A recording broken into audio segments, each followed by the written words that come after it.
Good afternoon, everybody. My name is Ayoub Moradi. I would like to take your attention to the presentation entitled Investigation of Water Loading Effects on Land Deformations Around the Caspian Sea using Sentinel-1 ISAR interferometry. So we chose the 5 regions as a study area located near the shorelines.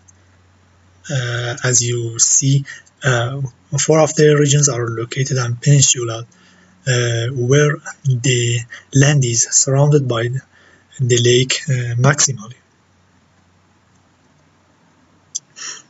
Just to have an insight of the Caspian Sea level, here this is the time series of water level. Water level include a seasonal cycle about 35 centimeter, and it also experience a trend annually. And for this study, we choose 9 images acquired in 2 years of 2019 and 2020. In these images, we process 36 interferograms with different combination of image pairs as master and slave.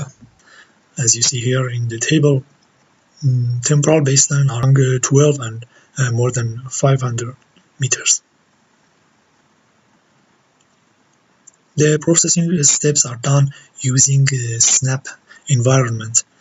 So we provided auxiliary data from ERA5 analysis methodology in order to calculate atmospheric delays, including dry and wet atmospheric and delays caused by liquid content, including rain, cloud, and snow.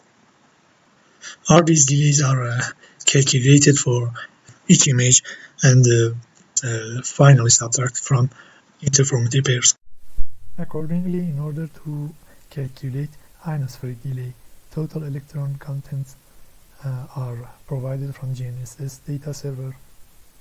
So finally, total atmospheric and ionospheric delays are converted to slant direction, and the equivalent deformation are subtracted from land deformation derived from interferograms. So we have produced 36 map of deformation for each region, totally 180 for all 5 regions. Here we would like to extract time series of land deformation as total for the Caspian Sea. In order to noise decreasing, resulted maps are filtered based on their temporal and perpendicular baselines and also the average coherence of interferograms. Half the weight is given to temporal baseline. A set of secondary filters are applied on the result in order to remove outliers and small local deformations.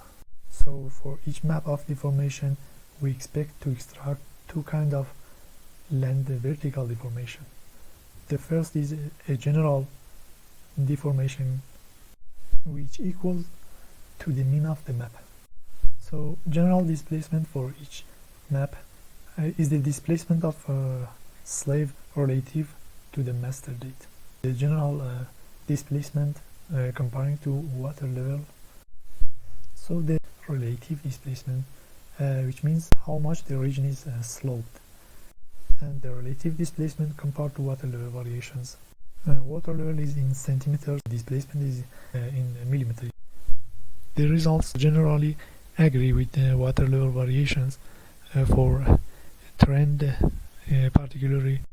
Thank you so much for your attention. Goodbye.